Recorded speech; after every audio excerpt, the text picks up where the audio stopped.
श्रीदेव्यै नमः। श्रीमद्देवी भागवत महापुराण दसम स्कंद। स्वयंभू मनु की उत्पत्ति, उनके द्वारा भगवती की आराधना और वर प्राप्ति। नारद जी ने कहा, सबका पालन करने में तत्पर भगवान नारायण अब जिन जिन मनवंतरों में देवी जिस जिस स्वरूपों से पधारी हैं, जिस जिस आकार से उन महेश्वरी का जैसा प्रादुर्भाव हुआ, वह सब चरित्र भी मैं सुनना चाहता हूँ। कृपा सिंधु आप उसका वर्णन कीजिए। भगवान नारायण कहते हैं, मर से तुम पापों का संहार करने वाला देवी महात्म्य सुनो। सर्वप्रथम जगत के आदि कारण महान तेजस्वी लोक पितामह ब्रह्मा जी चक्रपाणी देवाधिदेव भगवान श्री हरि के नाभि कमल से प्रकट हुए। उन्होंने स्वयंभू मनु को अपने मानस पुत्र के रूप में प्रकट किया। फिर ब्रह्मा जी ने धर्म स्वरूपिणी शत्रुपा को मन से ही प्रकट किया और उसे स्वयंभू मनु की पत्नी बनाया। तब मनु जी क्षीर सागर के परम पावन एवं तट पर ही महान भाग्य फल प्रदान करने वाली देवी की आराधना करने लगे। उन महात्मा ने काम और क्रोध पर विजय प्राप्त करके 100 वर्षों तक तप किया। तब उनकी तपस्या से जगन्मयी भगवती जगदम्बा प्रसन्न होकर प्रकट हो गई। उन्होंने यह दिव्य वचन दिया, राजन तुम वर मांगो। देवी के आनंदप्रद वचनों को सुनकर महाराज स्वयंभू मनु ने परम दुर्लभ श्रेष्ठ वर की याचना की। स्वयंभू मनु ने कहा, विशाल नेत्रों से शोभा पाने वाली देवी तुम्हारी जय हो। समस्त प्राणियों के भीतर निवास करने वाली देवी तुम्हारी जय हो। तुम परम मान्य पूज्य, जगत को धारण करने वाली तथा संपूर्ण मंगलों के लिए परम मंगल हो। तुम्हारी भावों के संकेत मात्र से पद्मयोनि ब्रह्मा जगत की सृष्टि, भगवान विष्णु पालन तथा रुद्र संहार का कार्य संपन्न करते हैं। देवी, यदि अब तुम मुझे कुछ वर देना चाहती हो तो शिवे मेरी नम्रतापूर्वक यही प्रार्थना है कि सृष्टि के कार्य में किसी प्रकार का विघ्न न उपस्थित हो। जो कोई पुरुष इस बाग्भव मंत्र की उपासना करे, उसके कार्यों के सिद्ध होने में किंचित मात्र विलंब न हो। देवी, तुम्हारे इस संवाद को जो पढ़े सुने उसे भुक्ति और मुक्ति सुलभ हो। दूसरा अध्याय, बिंद के द्वारा भगवान सूर्य का मार्ग अवरोध तथा अगस्त्य जी की कृपा से सूर्य का मार्ग खुलना। श्री देवी ने कहा, महावो तुम्हारी प्रार्थना के अनुसार सब कुछ होगा। तुमने बाग्भव मंत्र का जप किया और तपस्या की है, इससे मैं अवश्य ही तुम पर संतुष्ट हूँ। तुम्हारा राज्य निष्कंटक होगा, वंश की वृद्धि करने वाले पुत्र उत्पन्न होंगे। बस मुझ में तुम्हारी दृढ़ भक्ति होगी और अंत में तुम परम पद को प्राप्त करोगे। इस प्रकार महात्मा स्वयंभू मनु को वर देकर भगवती महादेवी विंध्याचल पर्वत पर चली गई। वह यही विंध्याचल है जो सूर्य के मार्ग को रोकने के लिए आकाश तक बढ़ चला जा रहा था और अगस्त्य जी उसे रोकने के लिए प्रस्तुत थे। मुनिवर वर देने वाली वे ही भगवती विंध्यवासिनी है जो भगवान श्री कृष्ण की अनुजाति संपूर्ण प्राणियों से पूज्या होकर वे उस पर्वत की शोभा बढ़ाने लगी। ऋषियों ने पूछा, सूत जी, यह विंध्याचल कौन है? उसने क्यों सूर्य के मार्ग को रोकने का दुष्प्रयत्न किया और उस महान पर्वत को अगस्त्य जी ने क्यों आगे बढ़ने नहीं दिया? यह सब प्रसंग कहने की कृपा कीजिए। सूत जी कहते हैं, ऋषियों, संपूर्ण पर्वतों में श्रेष्ठ विंध्याचल नाम का पर्वत एक समय की बात है। देवर्षि नारद भूमंडल पर विचरते हुए विंध्याचल पर्वत पर पहुँचे। देवर्षि नारद को देखकर उसने मुनि को पाद्य और अर्पण किया। पर्वत राज ने उनसे कहा, विंध्याचल ने पूछा, देवर से कहिए आपका श्रेष्ठ आगमन कहाँ से हुआ है? आपके पधारने से मेरा गृह पवित्र हो गया। नारद जी बोले, पर्वतराज, इस समय मैं सुमेरु गिरी से आ रहा हूँ। वहाँ मैंने इंद्र, अग्नि, यम, वरुण के बहुत से लोक देखे हैं। तदंतर नारद जी ने हिमालय तथा सुमेरु पर्वत की बड़ी महिमा तथा प्रशंसा की। उसे सुनकर विंध्य के मन में ईर्ष्या उत्पन्न हो गई। उसने सोचा, ये सूर्य ग्रहों और नक्षत्रों से संपन्न होकर सुमेरु गिरी की प्रदक्षिणा करते हैं, इसी कारण यह पर्वत अपने को श्रेष्ठ मानता है। अब मैं अपने ऊंचे श्रृंगों से इस सूर्य के मार्ग को रोक दूंगा, तब देखूंगा कि रुके हुए ये सूर्य किस प्रकार उसकी परिक्रमा करते हैं। यूँ विचार करके विंध्यगिरि ने अपने शिखरों को आकाश तक फैलाया। उस महान उतंग श्रृंगों से सूर्य के संपूर्ण मार्गों को रोककर प्रतीक्षा करने लगा। रात्रि समय व्यतीत हो गए, विमल प्रभात काल आया। उनकी शुभ किरणों से आकाश प्रकाशित हो गया, किंतु सूर्य आगे नहीं बढ़ सके। इस प्रकार जब सूर्य रुक गए तब जगत स्वाहा और शोधाकार से रहित हो गया। इस प्रकार प्रजा के लिए असमय में ही विनाश का काल उपस्थित हो गया। पितरों के सब तर्पण बंद हो गए। तदंतर भगवान शिव की सम्मति से इंद्र और ब्रह्मा सहित संपूर्ण देवता रुद्र को आगे करके भगवान विष्णु के पास वैकुंठ लोक में पहुँचे। सूत जी कहते हैं, ऋषियों देवताओं ने भक्तिपूर्वक श्री हरि की स्तुति की। उसकी स्तुति सुनकर भगवान पुरुषोत्तम प्रसन्न हो गए। उन्होंने उपस्थित देवताओं से कहा, देवताओं, मैं तुम्हारी स्तुति से प्रसन्न हूँ, मैं तुम्हारा दुख दूर करने के लिए प्रस्तुत हूँ। देवता बोले, देवाधिदेव भगवान महाविष्णु इस समय विंध्य पर्वत सूर्य के मार्ग को रोककर खड़ा है। महाविभो उसके द्वारा सूर्य के मार्ग का अवरोध हो जाने से हमें भाग मिलना दुर्लभ हो गया। अतः अब हम क्या करें और कहाँ जाएं? भगवान श्री हरि ने कहा, महानुभाव देवताओं, जो अखिल जगत की जननी तथा कुल की अभिवृद्धि करने वाली भगवती आद्या हैं, उनके उपासक परम तेजस्वी अगस्त्य मुनि इस काशी में विराजमान हैं। विंध्य पर्वत के उत्कर्ष को वे ही रोक सकेंगे। देवताओं, काशी कल्याण प्रदान करने के लिए सर्वोत्तम स्थान है। तुम वहाँ जाओ और परम प्रतापी द्विजवर अगस्त्य को प्रसन्न करके उनसे इस विषय में याचना करो। सूत जी कहते हैं, ऋषियों, इस प्रकार भगवान विष्णु से आदेश प्राप्त करके वे काशीपुरी को गए। मुनिवर अगस्त्य अपने पवित्र आश्रम में विराजित थे। समस्त देवता उनके चरणों में बार बार प्रणाम करने लगे। देवताओं ने कहा, भूदेव, आप द्विज गणों के स्वामी मान्य एवं पूज्य हैं। हम आपकी शरण में आए हैं। दुस्तर विंध्य द्वारा संतप्त होकर हम महान क्लेश का अनुभव कर रहे हैं। देवताओं के इस प्रकार स्तुति करने पर परम धार्मिक द्विजवर अगस्त्य मुनि हंसते हुए प्रसन्नतापूर्ण शब्दों में कहने लगे। मुनिवर अगस्त्य बोले, देवताओं, आप लोग परम श्रेष्ठ पुरुष हैं। त्रिलोकी आपका शासन मानता है। तथापि देवताओं, मेरी शक्ति से सिद्ध होने वाले जो भी कार्य हों उसे आप कहें, मैं पूर्ण रूप से करने के लिए अवश्य प्रयत्न करूंगा। मुनिवर अगस्त्य के ऐसे वचन सुनकर वे देवता बोले, महर्षि, विंध्य पर्वत ने सूर्य के मार्ग को रोक लिया है। इससे त्रिलोकी में हाहाकार मच गया है। मुने, आप अपनी तपस्या के प्रभाव से उस पर्वत की वृद्धि को रोकने की कृपा कीजिए। सूत जी बोले, सूत जी कहते हैं, ऋषियों देवताओं की उपयुक्त बातें सुनकर द्विश्रेष्ठ अगस्त्य मुनि ने उनसे कहा, मैं आप लोगों का कार्य पूर्ण करूंगा।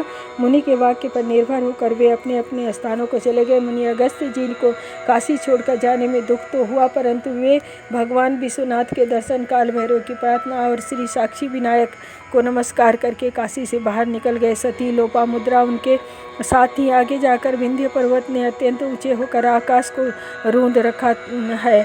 मुनि को सम्मुख उपस्थित देखकर विंध्य अपने समस्त अभिमान का पूर्ण रूप से त्याग कर दंड की भांति पृथ्वी पर पड़ गया और मुनि को साष्टांग प्रणाम करने लगा। उस विंध्य नामक महान पर्वत को इस रूप में पड़े देखकर मुनिवर अगस्त्य के मुख पर प्रसन्नता छा गई।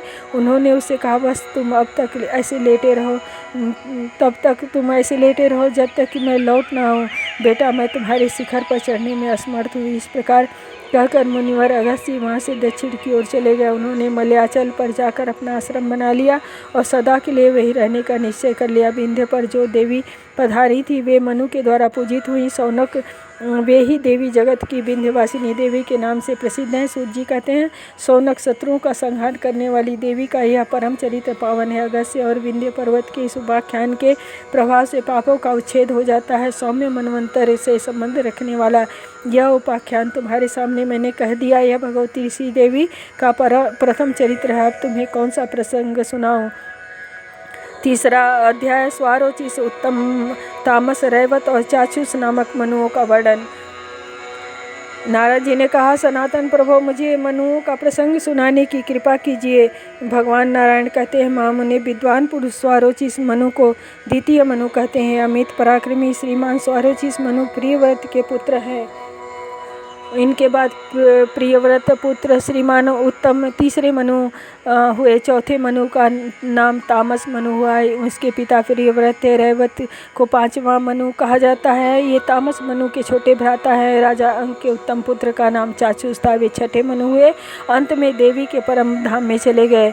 चौथा अध्याय, वैवस्व मनु के पुत्रों द्वारा देवी की आराधना तथा देवी की कृपा से मनवंतराधिप होना, अरुण दानव का अत्याचार और भ्रामरी देवी के द्वारा उसका वध। भगवान नारायण कहते हैं, नारद, सप्तम मनु महाभाग वैवस्व प्रसिद्ध हैं। इस मनु को श्राद्ध देव भी कहा गया है। परम पूज्य भगवती की कृपा तथा तपस्या के प्रभाव से मनवंतर के अधिपति होने का सौभाग्य उन्हें प्राप्त हुआ था। 8वें मनु भूमंडल पर सावर्णिक नाम से विख्यात हैं। वे पूर्व जन्म में देवी की आराधना करके उनसे वर पाकर इस जन्म में मनवंतर के अधिपति हुए थे। भगवान नारायण कहते हैं, नारद अब शेष मनुओं की अद्भुत उत्पत्ति सुनो। वैवस्थ मनु के 6 पुत्र थे, करुष, प्रीत, सद्र, नाभाग, दृष्ट, सरियाती और त्रिशंकु। ये 6 पुत्र यमुना के पावन तट पर जाकर 12 वर्षों तक भगवती जगदेश्वरी की तपस्या करते रहे। तत्पश्चात हजारों सूर्यों के समान तेज से संपन्न देवेश्वरी उनके सामने प्रकट हुई। राजकुमारी ने भक्तिपूर्वक भगवती भ्रामरी की स्तुति की। वे सभी धरातल पर अपनी वंशावली स्थापित करके मनवंतरों के अध्यक्ष बने। दूसरे जन्म में सावर्णिक मनु दक्ष सावर्णी हुए, वे 9वां मनु कहलाए। दूसरे पुत्र मेरु सावर्णी हुए, वे 10वें मनु कहलाते हैं। तीसरे राजकुमार सूर्य सावर्णी के नाम से विख्यात, वे 11वें मनु कहे जाते हैं। चौथे इंद्र सावर्णी हुए, जो 12वें मनु कहलाते हैं। 5वें राजकुमार रुद्र सावर्णी नाम से विख्यात होकर 13वें मनु कहलाते हैं। 6वें राजकुमार का नाम विष्णु सावर्णी हुआ, वे 14वें मनु कहलाते हैं। सभी मनु भगवती भ्रामरी की नित्य उपासना करते हैं। नारद जी ने पूछा, प्राज्ञ वे भ्रामरी देवी कौन है, वे कैसे प्रकट हुई हैं, उनका कैसा स्वरूप है? भगवान यह विचित्र उपाख्यान सुनाने की कृपा कीजिए। भगवान नारायण कहते हैं, नारद सुनो, अब मैं भगवती जगन माता की मोक्ष प्रदान करने वाली अद्भुत लीला का वर्णन करता हूँ। पूरे समय की बात है। अरुण नामक एक महान पराक्रमी दैत्य था। देवताओं से द्वेष रखने वाला यह महान नीच दानव हिमालय पर जाकर पद्म योनि ब्रह्मा को प्रसन्न करने के लिए कठोर तप करने लगा। इस प्रकार घोर तपस्या करने पर उसके शरीर से एक प्रचंड अग्नि निकली, जो संपूर्ण जगत को दग्ध करने लगी। तब सभी प्रधान देवता ब्रह्मा जी की शरण में गए। देवताओं की बात सुनकर चतुर्भुज ब्रह्मा जी गायत्री देवी को साथ ले वहाँ चल पड़े। उस समय अरुण के शरीर में केवल प्राण मात्र रह गए थे। ब्रह्मा जी ने उससे कहा, बस तुम्हारे मन में जो कुछ भी हो वह मुझसे मांग लो। अरुण ने आंखें खोली तो उसे सामने कमलोद्भव ब्रह्मा जी के दर्शन हुए। उसने उनके चरणों में मस्तक झुकाया तथा अपनी बुद्धि में स्थित वर की याचना की। तब उसका संकल्प था कि मैं कभी मरूं नहीं।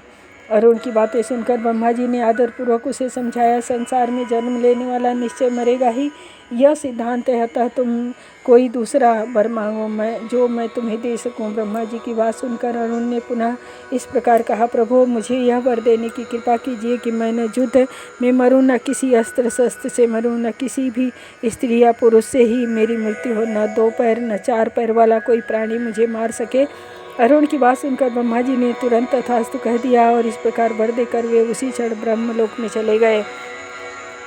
दैत्यराज अरुण अपनी दानवी सेना से सुसज्जित हो स्वर्ग पहुंच गया। एक बात में उसने समस्त देवताओं को पराजित कर दिया।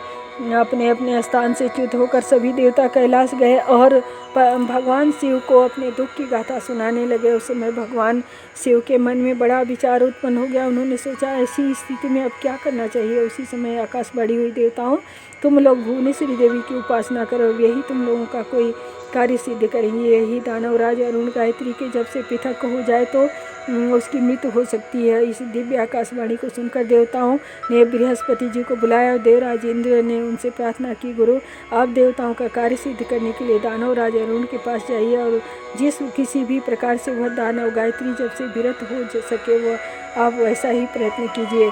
बृहस्पति जी के इस प्रकार कहकर देवता भगवती जम्बुनदेश्वरी के पास जाकर सुनिश्चित चित्त से तपस्या करने लगे। उधर बृहस्पति जी शीघ्र ही दानवराज अरुण के पास पहुँचे। सामने आए हुए उन मुनिवर से दैत्य ने पूछा, मुने तुम कहाँ से आ रहे हो, तुम्हारे आने का क्या प्रयोजन है।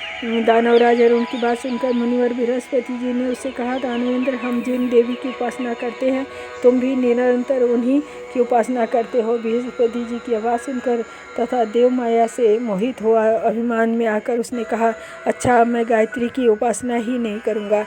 जो वह दैत्य गायत्री के जप से विरत हो गया, गायत्री के जप का त्याग करते ही उसका शरीर निस्तेज हो गया। मुने एक शुभ अवसर पर भगवती जगदम्बा प्रकट हुई। उन देवी के दर्शन पाकर ब्रह्मा आदि सभी देवता उन वेद प्रतिपादिता भगवती शिवा की स्तुति करने लगे। भगवान नारायण कहते हैं, नारद उसे सुनकर भगवती जगदम्बा उनसे कहने लगी, श्री देवी ने कहा, देवताओं मैं तुम पर सदा के लिए प्रसन्न हूँ। तुम समस्त देवताओं के मन में जो भी अभिलाषित हो उस वर मुझसे मांग लो। देवी का यह वचन सुनकर देवताओं ने दुख का कारण बतलाया और बोले, माता, देवताओं, ब्राह्मणों और वेदों की सर्वत्र निंदा हो रही है। सभी देवता अपने अपने स्थान से च्युत हो गए हैं। ब्रह्मा जी ने इस दानव राज अरुण को विचित्र वर दे रखा है।